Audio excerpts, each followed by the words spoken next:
as the Chargers scored a season-high 43 points in a 43-14 win. The two teams have played 100 times. The Chiefs have won 50. The Chargers have won 49. There has been one tie. So we bring in former Chargers safety Darren Carrington, who's played 4 seasons with the Chargers back in the day. You played in Kansas City on several occasions. Now the Chiefs have 2 new guys, the offensive coordinator, the defensive coordinator, kind of overshadowing the guys on the field. How much of an impact will these coordinators make in the game? You know, I think these coordinators will have a great impact simply because they've had success in the past. You know, they've been in New England, they have Super Bowls between them, and they like to run the ball. And a team that likes to run the ball with 2 talented guys like Charles and Jones that the Chiefs have, it can be something really special. You mentioned Thomas Jones. He came over from the New York Jets. He was a guy who had just caused all sorts of problems for the Chargers when he played for the Jets. Jamal Charles, a little bit different guy. How much will it take for them to adjust to this new system, if there is a new system at all? You know what? I think it'll be kind of an adjustment. Thomas Jones is a little more of a veteran guy, but I think as far as Charles, it'll be a little bit of an adjustment, and as well as him getting used to the speed of the game. The speed of the game is going to be quicker, but I think that in the end, I think they'll have a pretty good season this year running the ball. And Norv Turner said that last season the Chiefs took a lot of chances, which is why the Chargers put up all those points. He said he doesn't expect the Chiefs to take that many chances this year. How will that affect the game, do you think? A game like this is going to be a pretty tight game, but I just think that the Chargers just have a little bit too much for the Chiefs, whether they take chances or not. I think they're going to have to take some chances in order to be successful, and I just don't think they have enough. Well, the Chargers have won 4 straight AFC division championships, but for a lot of people, that's just not good enough. This is one guy it's not good enough for. They need to get to the Super Bowl, as Darren knows a thing or two about. When Game On rolls on, we'll talk a little bit about Super Bowl or bust for the Chargers and the keys to the team getting there. Also ahead, the Padres finish up their big series against the Giants at Petco Park with a dandy of a pitching matchup.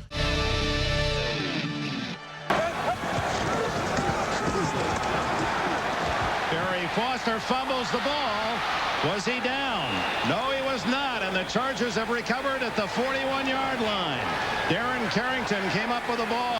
Darren Carrington came up with the ball. Chargers fans remember that game very well. Chargers went to Pittsburgh, beat the Steelers in the AFC Championship game, went on to their first and only Super Bowl. We won't talk about the Super Bowl, but when you see this game, Darren, and you see that video, still get excited about it? You got to get excited. If you don't get excited about that, your heart is not working right, and it always feels good when I see that. So the Chargers have played in the AFC Championship game just once since then, back in 2007.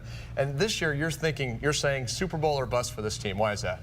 You know, with the incredible success, and it's kind of unfortunate, but with the incredible success that the Chargers have had over the last 6 years, winning 5 out of 6 AFC championships, 5 out of 6 West titles, they have to go to the Super Bowl. It's unfortunate, but, I don't think that they'll be satisfied just with winning the AFC West. And certainly a lot of the fans won't either. Let's talk about some keys for the Chargers this season, and since you're former safety, we'll start on the defensive side of the ball. Shawn Merriman, the biggest name on that defense, hasn't played in the preseason, most likely won't play tomorrow. Because of that Achilles injury. What kind of effect, what can we expect from him this year?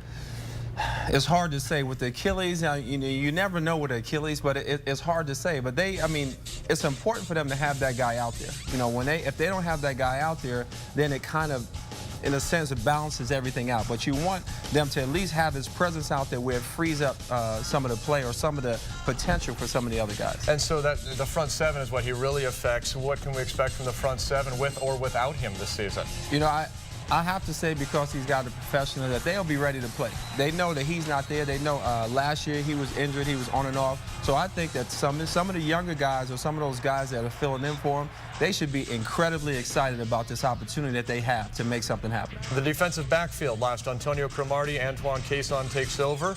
Do you think the defensive backfield better than last year or not as good as last season? You know, I have to say that they'll be better this year, simply because, I think that they call it addition by subtraction. And because of that, they trust each other. And trust is a big, big key in the secondary. Let's go to the offensive side of the football now. We know what we can expect from Philip Rivers. He's great, but he can't do it alone. The offensive line won't have Marcus McNeil. Instead, Brandon Dabrowski fills in for him. Offensive line, better or worse than last year? You know what? Right now, I'd have to say worse. And only because it's only time will tell how comfortable will Philip Rivers be knowing that the guy that he counted on last year is not there right now. And will he be peaking, or who will be able to step up in the pocket and make the plays that he needs to make? The receivers for the Chargers. The big missing point there is Vincent Jackson, who went to the Pro Bowl last year. He's not here, but you think they're better without him. Why? The only reason I say they'll be better potentially without him, because those guys, they should be hungry as well. They all should have that Miles Austin in their head of, man, this could be my shot to go to the next level. And because of that, I think that these guys will take full advantage of this opportunity and be better. As for the running back situation, LaDainian Tomlinson, the Chargers' all-time leading rusher, no longer with them. Ryan Matthews now in that spot. Everybody seems to be excited about him. Are you on the Ryan Matthews bandwagon? You know what? I was impressed by him in the preseason. He ran hard. He didn't come in like a prima donna first rounder. He said, you know what? I'm coming in here and I'm gonna handle my business, and I like him. Let's talk about the other two teams in the AFC West, Oakland and Denver. They kicked off the season today. The Raiders were in Nashville taking on the Titans, and boy, the Titans just smashed the Raiders like a bug into the windshield of a Corvette. Vince Young found a wide open Nate Washington for 7 there. The Titans scored 24 straight points at one point. This is Javon Ringer running it in, and they also have this guy named Chris Johnson. You may be familiar with him. Gained more than 2,500 yards from scrimmage last season. A nice start to 2010. Ran for 142 yards, 2 touchdowns, justifying his first pick in many fantasy drafts. Titans won this one easily, 38-13. Now the Broncos were in Jacksonville to take on the Jaguars. This was a back and forth game. Jaguars struck first, and then the Broncos answered right before halftime. Kyle Orton to Jabbar Gaffney. Orton had a nice game for the Broncos, 295 yards passing. In the third quarter, the Jaguars retake the lead. David Garrard to Mercedes Lewis. The second time they hooked up for a touchdown in this game. Then it got weird. The weather rolled in and it delayed the game due to lightning for 33 minutes. After they came back out, Garrard went back to work, finds former Chargers special teams ace Kasim Osgood. Osgood went to Jacksonville in the offseason specifically so he could have a shot to play receiver. That was the only pass he caught in the game, but hey, it was the game winner as Jacksonville takes it 24-17. And Darren, let's talk a little bit about the AFC West. Obviously, we know about the Chiefs. Let's start with the Raiders, a team that has set an NFL record with 11 lost seasons, 7 straight years. It looks like it's going to continue, would you say? Yeah. Are there other teams in the AFC West? No, that's not right. That's not right. I'm right with you there. Yeah, that's a record that you don't want to be proud of. 11 straight losing seasons. 7 straight seasons. 7 straight, of 11 losses. Yes.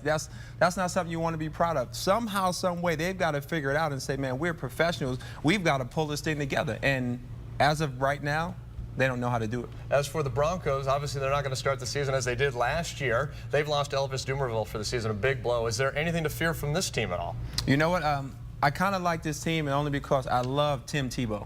And I believe that somewhere down the line, maybe real soon, that you're going to see him, and his drive, his energy is going to will these Broncos into winning way more games than they probably thought they would. But down the line somewhere, a couple of seasons from now.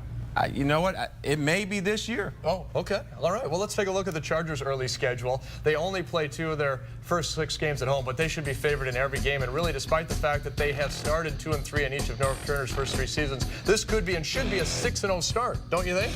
Could be and should be. Yes. I mean, if you look at the way it pans out, but there's a guy on that show. He always says that's why they play the game. And, Right. So, yeah. But it they very well should go 6-0. They should be able to run that table, and that's really important as we look at the rest of their season. Well, there's another team actually in San Diego, and Darren, I don't know if you know about this, that actually plays with powder blue uniforms and lightning bolts on its helmets. But these guys don't get paid to play. They're just people in your